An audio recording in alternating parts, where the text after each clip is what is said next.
ঈদ ঘিরে সাতক্ষীরায় জমতে শুরু করেছে কসমেটিক পণ্যের বাজার। নানা ব্র্যান্ডের পণ্য কিনতে মার্কেটগুলোতে ভিড় করছেন ক্রেতারা। আরও জানাচ্ছেন আমাদের সহকর্মী গাজী ফরহাদ। ফরহাদ, ঈদের সময় ঘনিয়ে আসছে, প্রসাধনীর বাজারে ক্রেতাদের ভিড় কেমন দেখছেন জানাবেন। আপনাকে ধন্যবাদ। আসলে আজকে দেখতে দেখতে কিন্তু অষ্টম রোজা, অর্থাৎ ঈদের সময় কিন্তু এগিয়ে আসছে। ঈদকে ঘিরেই কিন্তু সাতক্ষীরায় অন্যান্য মার্কেটের তুলনায় প্রসাধনী বাজারেও আমরা ভিড় লক্ষ্য করেছি। তবে সকালে এবং সন্ধ্যায় আমরা বেশি ক্রেতাদেরকে মার্কেটে দেখছি। আমরা এই মুহূর্তে রয়েছি সাতক্ষীরার বাজার কলকাতায়, যেখানেও আমরা সকাল থেকেই দেখেছি যে প্রসাধনী বাজারেও অনেকেই এসেছেন। তো আপনাদেরকে জানিয়ে রাখি, সাতক্ষীরা সীমান্তবর্তী জেলা হওয়ার কারণে এখানকার বাজারগুলোতে বিগত সময়ে আমরা ভারতীয় যেসব প্রসাধনী সামগ্রী রয়েছে তার সেটি কিনতে কিন্তু ভিড় করত।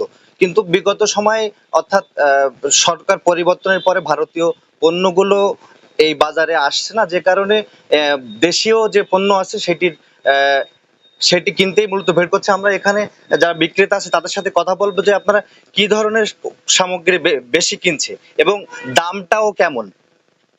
আলহামদুলিল্লাহ, দাম আগের তুলনায় একটু বেশি, কারণ আমাদের প্রোডাক্টগুলো কিনতে হচ্ছে অনেক বেশিতে।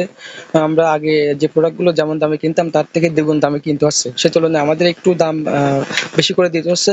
তো যাই হোক, কাস্টমারের কেনার বাইরে না বা সাধ্যের বাইরে না, কাস্টমার খুবই কম, আমাদের বেচাকেনার অবস্থা খুবই খারাপ। আগে কি কারণে দামটা বেড়েছে বলে মনে করছেন এবং সেটা কি ধরনের পণ্য, মানে কি কি পণ্যই? তো আপনার গার্মেন্টস আইটেমের সব পণ্যের দাম দ্বিগুণ হয়েছে, কসমেটিক্স আইটেমের দাম দ্বিগুণ হয়েছে। তো সেই তুলনায় কাস্টমাররাও অনেক মানে অসন্তোষজনক, যে দাম আগের তুলনায় অনেক বেশি হচ্ছে। সব কসমেটিক্স এর কি দাম বেড়েছে? হ্যাঁ, সবকিছুর দামই বেড়েছে, সবকিছুর দামই বেড়েছে। এবং কি ধরনের পণ্য চাহিদা দেখছেন এবার? আমাদের এখন চলতেছে পাঞ্জাবি, পায়জামা, শাড়ি, কসমেটিক্স আইটে আপনার এই তো সব কসমেটিক্স আইটে আপনার। ধন্যবাদ আপনাকে। এখানকার যে বিক্রেতা তিনি কিন্তু জানাচ্ছিলেন যে এবছর কিছু পণ্যের দাম কিন্তু বাড়িয়ে দিয়েছে রমজানকে ঘিরে। তারা পাইকারি বাজার থেকে বেশি দাম কিনতে হচ্ছে, যে কারণে তারাও কিছু পণ্যের দাম বাড়িয়েছে। তো এই ছিল সাতক্ষীরা থেকে আমার কাছে সর্বশেষ। ধন্যবাদ ফরহাদ।